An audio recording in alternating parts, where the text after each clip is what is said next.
देखिए, जो आज का हमारा टॉपिक है, हमारा जो सीबीएसई बोर्ड है और हरियाणा बोर्ड है, उसमें जीजीपीए या जीपीए और मार्क्स परसेंटेज कैसे निकालें, कितने मार्क्स पर कितना जीजीपीए बनता है, और यदि हमें मार्क्स को जोड़ना हो सभी सब्जेक्ट्स के तो उसके लिए क्या फार्मूला है, यानी कि बेस्ट 5 सब्जेक्ट के मार्क्स निकालने का क्या तरीका है, क्या फार्मूला है।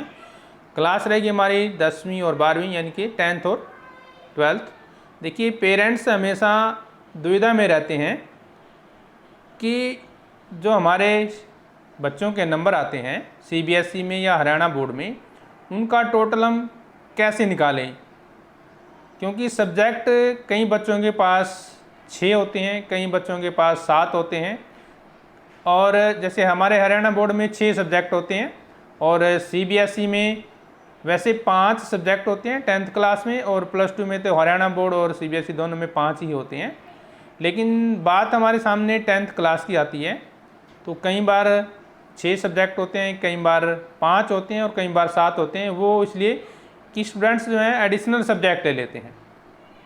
तो उसके ऊपर जो हमारा जो टॉपिक है, मार्क्स हम कैसे निकालेंगे। देखिए, मार्क्स निकालने का जो फार्मूला हमारे पास, जो बेस्ट 5 मार्क्स आए आपके जिन सब्जेक्ट में, यानी कि जिसमें सबसे ज़्यादा नंबर आए हैं 5 सब्जेक्टों में, उन नंबरों को हम जोड़ते हैं मोस्टली।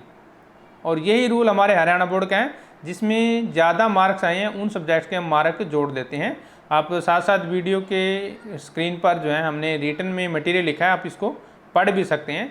देखिए, हरियाणा बोर्ड जो बेस्ट 5 मार्क्स जोड़ता है, और इसी प्रकार सीबीएसई का भी यही रूल है कि वो यदि बच्चे ने या स्टूडेंट्स ने 5 सब्जेक्ट से ज़्यादा सब्जेक्ट के एग्ज़ाम दिए हैं, तो वहाँ पर भी 5 सब्जेक्ट का रूल बनता है कि वो जिसमें उनके बेस्ट 5 सब्जेक्ट मार्क्स आए हैं उनको वो जोड़ सकते हैं। अलग अलग बोर्ड का अलग अलग फार्मूला होता है, फिर भी हम यहाँ पर आपके लिए एक्सप्लेन करेंगे। देखिए, जो हमारे पास स्टैंडर्ड होती है 10th क्लास की, AISSC में 5 सब्जेक्ट का रूल है, सीबीएसई में 5 सब्जेक्ट का रूल है। लेकिन जो हमारे पास AISSCE का जो रूल है, वो 4 सब्जेक्ट का रूल होता है हमारे पास। 10वीं की जो एग्ज़ाम होते हैं हमारे, जो सीबीएसई के स्टूडेंट्स होते हैं, वो कई बार एडिशनल सब्जेक्ट ले लेते हैं। Texts and additional language are subject such as home science, IT, information technology, commerce, या दूसरा कोई और सब्जेक्ट ले लेते हैं। तो उनके मार्क्स हम कैसे निकालेंगे, तो उनके मार्क्स निकालने का हमारे पास क्या फार्मूला है। Aggregate marks of subject is the total marks in the subject where the candidate has scored the highest, जिसमें उसने हाईएस्ट नंबर लिए हैं। और the subject in which the candidate has scored the lowest is not taken into account, मतलब जिसमें सबसे कम number आए हैं उस सब्जेक्ट के मार्क्स हम काउंट नहीं करते। सिर्फ 5 सब्जेक्टों के हमने काउंट करने हैं जिसमें सबसे ज़्यादा मार्क्स आए हैं। एग्जाम्पल के तौर पर हम ले सकते हैं, मान लो हमारे पास किसी स्टूडेंट्स के नंबर आए हैं, इंग्लिश में जो है 80 नंबर हैं, और पंजाबी में 90 हैं, और साइंस में 70 हैं, और सोशल स्टडी में भी 19 है, और मैथमेटिक्स में 50 हैं, और कॉमर्स में उसके 80 नंबर आए हैं। एडिशनल सब्जेक्ट मान लिया ये, ठीक है ना, या किसी के पास IT भी हो सकता है, किसी के पास दूसरा सब्जेक्ट हो सकता है। तो टोटल परसेंटेज हम कैसे निकालेंगे। देखिए, बेस्ट 5 सब्जेक्ट लेंगे इसमें से, तो बेस्ट 5 सब्जेक्ट का देखिए, इसमें से हमारे पास टोटल कितने सब्जेक्ट हैं, 1 2 3 4 5 और 6 हैं। और बेस्ट 5 देखिए, जो ये 50 नंबर आए हैं मैथमेटिक्स में, ये हम काउंट नहीं करेंगे। हम करेंगे ये इंग्लिश और पंजाबी, साइंस, सोशल स्टडी और कॉमर्स के जो हैं मार्क्स जोड़ेंगे। तो देखिए, हमारे जो इन सब्जेक्ट के मार्क्स बनेंगे, इंग्लिश में 80 आते हैं, पंजाबी में 90 आते हैं, SST में 70 आते हैं, साइंस में 90 और कॉमर्स में 80। तो हमने मैथ के मार्क्स जोड़ दिए। तो इन सभी का हमें टोटल कर लेना है और उसको 5 से डिवाइड कर देंगे, तो उसके नंबर बन गए हमारे पास 82%। ये है परसेंटेज निकालने का तरीका। कहने का मतलब क्या है, हमने उन सब्जेक्ट के नंबर जोड़ने हैं जिसमें सबसे ज़्यादा मार्क्स आए हैं, तो और उसको हम फिर 5 से डिवाइड कर देंगे, जो टोटल आएगा वो हमारी परसेंटेज आ जाएगी। कहने का मतलब क्या है, हमने जिसमें सबसे कम मार्क्स आए हैं उसको हम छोड़ सकते हैं। Therefore, aggregate does not take math into account since this is the subject where the candidate has scored lowest। मतलब मैथ के मार्क्स हमने नहीं जोड़े क्योंकि उसमें सबसे कम मार्क हैं। देखिए ये हमारे पास हरियाणा बोर्ड का जो फिलहाल रिजल्ट आया है 10वीं क्लास का, उसमें भी यही सिस्टम दिया गया है। देखिए ये उसके स्टूडेंट्स के टोटल मार्क्स आए हैं 77 हिंदी में आए हैं और 87 हमारे पास दिए इंग्लिश में, फिर मैथ में 79 और फिर एसएस में, फिर ये साइंस में और ये पंजाबी में। और टोटल इसका जो दिया गया है हमारे पास 411 मार्क्स दिए गए हैं। देखिए यदि हम मान लो इन सभी का टोटल करते हैं, 6 के सब्जेक्ट का टोटल करते हैं तो वो 482 बनते हैं। देखिए 482 बनते हैं, लेकिन आए कितने उसके 411। कारण क्या है? क्योंकि बोर्ड ने जो बेस्ट 5 मार्क्स हैं, हिंदी इंग्लिश देखिए कंपलसरी सब्जेक्ट होते हैं, और बेस्ट 5 में देखिए इसमें सबसे कम नंबर किस में है, आप यदि ध्यान से देखेंगे तो जो SST है हमारे पास 71 मार्क्स, सबसे कम मार्क्स इसमें SST में आए हैं। तो इन मार्क्स को नहीं जोड़ा गया, इसको माइनस कर दिया गया। तो टोटल यानी कि 482 में से 71 यदि माइनस कर देते हैं हमारे पास 411 नंबर बनेंगे, 411 नंबर बनते हैं। तो इस तरह से ये रूल बनता है यहाँ पर बेस्ट 5 का। यहाँ पर भी बेस्ट 5 का रूल लगा है, यानी कि जिसमें सबसे कम मार्क्स हैं उसको टोटल में ऐड नहीं किया गया, सिर्फ टॉप 5 सब्जेक्ट के मार्क ऐड करने हैं। तो यानी कि हमारे पास जैसे टोटल वैसे 482 बनता है, उसमें से 71 घटाने के बाद 411 आ गए, या दूसरे तरीके से जिसमें सबसे ज़्यादा मार्क्स आए उनको जोड़ देंगे तो टोटल कितना आ गया हमारे पास 411। और इसको हम 5 से डिवाइड कर देंगे तो वो क्या आ जाएगा, पास परसेंटेज। देखिए जब 5 सब्जेक्ट लेते हैं तो टोटल 500 रहेगा हमारे पास, इसलिए 5 से डिवाइड करते हैं। अगर टोटल 600 हो तो हम 6 से डिवाइड करेंगे क्योंकि वो 600, लेकिन हमारा मुद्दा कितना है, टोटल 5 मार्क्स है। देखिए और ग्रेड होती है कई बार हमारे पास, ग्रेडिंग का सिस्टम क्या है, यहाँ पे ग्रेडिंग का एक नमूना दिया गया है किस तरह से ग्रेडिंग की जाती है। A+ यदि आती है तो आउटस्टैंडिंग ग्रेडिंग होती है और उसकी ग्रेड पॉइंट 10 होता है। और इसके बाद यदि हमारे पास A ग्रेड आता है सिंपल तो वो एक्सेलेंट में आता है और वो 9 ग्रेड पॉइंट होता है। A- के लिए वेरी गुड होगा और 8 पॉइंट ग्रेड होगा, B+ के लिए गुड होगा और B के लिए फेयर होता है और ये 6 में आ जाएगा। इसी प्रकार B नेगेटिव अबोव एवरेज आएगा और 5 पॉइंट ग्रेड में आएगा। C+ एवरेज में C और ये 4 रहेगा, ऐसे C में, फिर C- में और D में, इस तरह से हमारे पास आता है। लेकिन एक बात यहाँ पे ध्यान रखने योग्य है कि टोटल 33% मार्क्स आने जरूरी हैं किसी भी सब्जेक्ट में। विल गेट, कहने का मतलब में D ग्रेड हमारी हर हालत में आनी चाहिए, विदाउट D ग्रेड हम पास की कैटेगरी में नहीं आते हैं।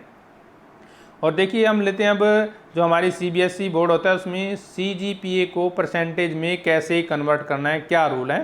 देखिए सबसे पहले तो वही हमारा वही ऐड करेंगे हम ग्रेड पॉइंट को, जितने हमारे ग्रेड पॉइंट देते हैं 5 सब्जेक्ट में, 5 सब्जेक्ट होते हैं जो हमने टॉप बेस्ट 5 का वही सिस्टम लेंगे। तो जैसे हम मान लो इंग्लिश है हमारे पास सब्जेक्ट 1 में 9 ग्रेड है, सब्जेक्ट 2 में 10 GPA है, फिर 8 GPA है, फिर 7 है, फिर 8 है, ये GPA आ गया। तो टोटल GPA हम इसको ऐड करेंगे जी, टोटल GPA देखिए हमारे पास टोटल GPA कितना बन गया, 42 बन गया। अब क्या करना है, 42 को हमने सेम वही पॉइंट हमारे पास, 42 को 5 से डिवाइड करना है क्योंकि टोटल 5 सब्जेक्ट है। तो ये कितना बन गया, 8.4 GPA हमारा बन जाता है 5 सब्जेक्ट का।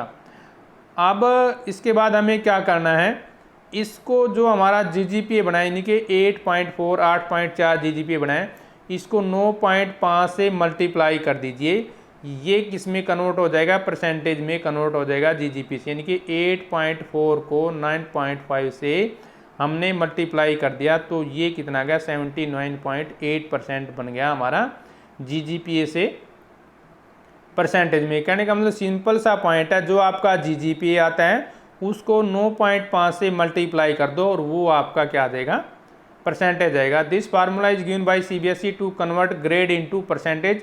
It is only an approximation होता है और ये एग्जैक्ट नहीं होता, लेकिन आप इसका यूज़ कर सकते हैं क्योंकि सभी स्कूल एडमिशन में इसी प्रोसेस को वो फॉलो करते हैं।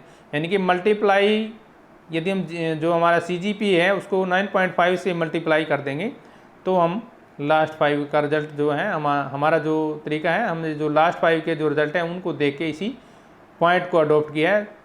नेक्स्ट पॉइंट देखिए, यदि average come out to be close 95 marks, यदि हमारा एवरेज 95 मार्क्स है, since the equivalent grade point of क्या है हमारे पास, देखिए जो 91 से 100 का जो ग्रेड है हमारे पास A1 रहेगा और मार्क्स इज 10 आ जाता है।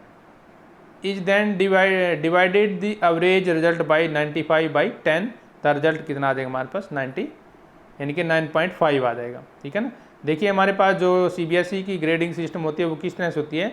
अगर मान लो हमारे पास GGPA ग्रेड, देखिए क्या है GPA ग्रेड है या GGPA जो बोलते हैं 10 है, तो ग्रेड अलाउड कितनी होती है हमारी A1 होती है और मार्क्स का अलोकेशन कितना होगा 91 से 100 तक मार्क्स आते हैं तो 10 रहेगा ओवरऑल ग्रेड।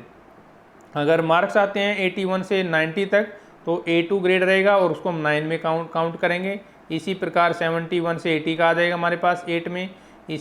तो इस तरह से आप जो है देख सकते हैं 61 से 70 जो होगा वो B2 में आएगा और 7 ग्रेड पॉइंट रहेगा, और 51 से 60 तक हमारा C1 में आएगा और 6 ग्रेड पॉइंट रहेगा। तो इस तरह से हम देख सकते हैं GGPA किस तरह से हमारे पास ये बनता है। GGPA कैलकुलेटर देखिए हमारे पास अलग अलग ग्रेड का किस प्रकार होता है शॉर्टकट में। मान लो हमारे पास जो ग्रेड पॉइंट 10 आया है तो 9.5 से मल्टीप्लाई करेंगे तो 95% हो जाएगा। अगर ग्रेड पॉइंट 9 आया है तो फिर वही सेम 9.5 से मल्टीप्लाई करेंगे तो ये 85.5% हमारे पास मार्क्स हो जाएंगे। फिर 8 पे आएगा ऐसे ही ये 76 हो जाएगा। फिर 7 कोई नहीं, हर बार 9.5 से मल्टीप्लाई करते जाएंगे, वो हमारी क्या आती जाएगी परसेंटेज आएगी। और यदि हमें ओवरऑल GGPA हमारे पास दिया गया है तो यानी कि जो ओवरऑल GGPA है उसको 9.5 से मल्टीप्लाई कर देंगे, ओवरऑल परसेंटेज हमारी आ जाएगी। फॉर एग्जांपल यदि हम देखें, मान लो आपका GGPA का जो ग्रेड दिया गया है वो 7.6 है हमारे पास, कितने 7.6, तो इसको 9.5 से मल्टीप्लाई करेंगे तो ये टोटल मार्क्स आ जाएंगे परसेंटेज में। आप देखिए कई बार जो मार्कशीट पे कुछ एब्रीविएशन दिए गए होते हैं तो उनका मतलब क्या होता है, देखिए ध्यान से। जैसे मान लो QUL लिखा है तो इसका मतलब eligible for qualifying certificate. EIOP का मतलब क्या है, eligible for improvement of performance. NIO not eligible for improvement of performance. और कई बार कांटा लगा होता है, 4 कांटे। Upgradation of performance additional subject. NE का मतलब क्या है, not eligible. RW result withheld और RL result letter, clear point. और UFM का मतलब अनफेयर मीन्स, कई बार UMC होता है हमारे पास यहाँ पर। और SJZ का मतलब सबजुडाइज। तो ये था हमारे पास GGPA ग्रेड को हम किस तरह से परसेंटेज में कन्वर्ट करते हैं। और आशा है कि आपका जो कन्फ्यूजन है बिल्कुल दूर हो गएगा। तो नेक्स्ट वीडियो के लिए हम जल्दी हाजिर होंगे, तब तक लेते हैं इजाज़त। जय हिंद।